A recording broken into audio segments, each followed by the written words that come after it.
গতকাল শনিবার দিন ছিল বিপত্তারিণীর বার। তো আমার শাশুড়ি মা সেই বিপত্তারিণীর উপোস করে, তার জন্য এত কিছু তোড়জোড় আর কি করা হয়েছিল।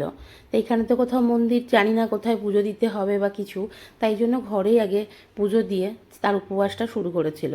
তো সবার প্রথম দেখো স্নান ধান করে ঠাকুরকে ফল আর মিষ্টি দিয়ে পুজো দিয়ে নিয়েছিলাম, কারণ উনি সেই প্রসাদটা খেয়েই আর কি জল খেতে পারবে।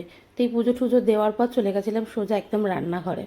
তো রান্না খুবই সিম্পল করেছিলাম, সবাই জানো বিপত্তারিণী মানে 13টা লুচি খেতে হয়, আর তার সঙ্গে করেছিলাম দেখো ছোলার ডাল। সবাই জানো নর্মালি ছোলার ডাল যেভাবে হয় আর কি, সেভাবে ছোলার ডালটা করে নিয়েছিলাম। তো ছোলার ডালটা হয়ে যাওয়ার পর করেছিলাম ফুলকপির রেজালা, খেতে কিন্তু খুবই সুন্দর আর ভীষণ টেস্টি। তো দেখো ফুলকপিগুলোকে অল্প একটু ভাপিয়ে আগে সাদা তেলের মধ্যে নুন আর একটুখানি আমি কাশ্মীরি লঙ্কা অ্যাড করেছিলাম, যেটা আমি ভিডিওয়ে নিতে ভুলে গেছিলাম, দিয়ে ভালো করে ফুলকপিটাকে ভেজে নিয়েছিলাম।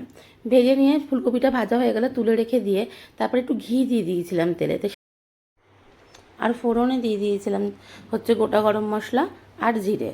ফোড়নটাকে সবার প্রথমে আগে একটু ভালো করে ভাজা ভাজা করে নিয়েছিলাম, কারণ ফোড়নটা যদি যতটা পুড়বে টেস্টটাও কিন্তু ততটাই ভালো আসবে।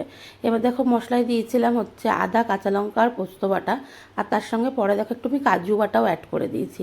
এগুলোকে দিয়ে ভালো করে কষিয়ে নেবো। তার সঙ্গে দেখো পরিমাণ মতো নুন আর একটু মিষ্টি দেবো, আর মশলার মধ্যে দিয়েছি হচ্ছে জিরের গুঁড়ো আর ধনের গুঁড়ো, ব্যাস। এইগুলোকে দিয়ে খুব ভালো করে দেখো মশলাটাকে আমি কষিয়ে নিয়েছি। খুব ভালো করে যখন কষানোর পর তেল ছাড়বে, খুব সাবধানে কিন্তু কষাতে হবে, কারণ যেহেতু কাজু আছে মশলা কিন্তু তলায় লেগে যাওয়ার সম্ভাবনা থাকবে। তাই খুব ভালো করে একদম সিমে আছে মশলাটাকে কষিয়ে নিয়ে এবার পরিমাণ মতো জল দিয়ে দিয়েছিলাম দেখো। তারপরে ভেজে রাখা ফুলকপিগুলো অ্যাড করে দিয়েছি। আর হ্যাঁ, টেস্টটাকে একটু বাড়ানোর জন্য আমি অবশ্যই কিন্তু একটু ফেস ক্রিম অ্যাড করেছি, আর সব শেষে নামানোর সময় গরম মশলা দিয়েছিলাম। আর ভালো করে ফুটিয়ে নিলেই কিন্তু ফুলকপির রেজালা আমাদের দেখো সম্পূর্ণ একদম রেডি হয়ে যাবে। এদিকে ফুলকপির রেজালাটা হয়ে যাওয়ার পর বানিয়েছিলাম হচ্ছে মাশরুম মশলা। এক কথায় বলবো অসাধারণ, আমি আগে কখনো সত্যি এইভাবে বানাইনি। এবারে নতুনভাবে বানিয়ে আমার এত ভালো লেগেছে যে সকলের বাড়ির সকলের ভালো লেগেছে, খুব ভালো হয়েছিল। তো দেখো সবার প্রথমে মাশরুমটাকে কিন্তু আগে ইউজ করার জন্য খুব ভালো করে ধুয়ে নিতে হবে। খুব পরিষ্কার পরিচ্ছন্ন করে ধুয়ে দেখো আমি মাশরুমের ওপরের যে একটা লেয়ার থাকে সেটাকে হালতো করে ছুরি দিয়ে তুলে টুকরো টুকরো করে কেটে নিয়েছি। নিয়ে মাশরুমটাকে ম্যারিনেট করে বানিয়ে নিয়েছিলাম মাশরুম মশলা।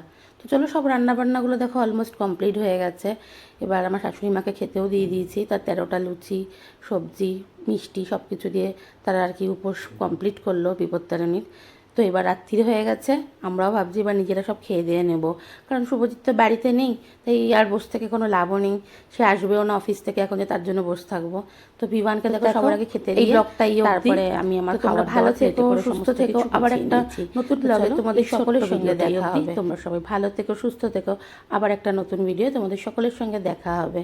চলো টাটা, বাই বাই।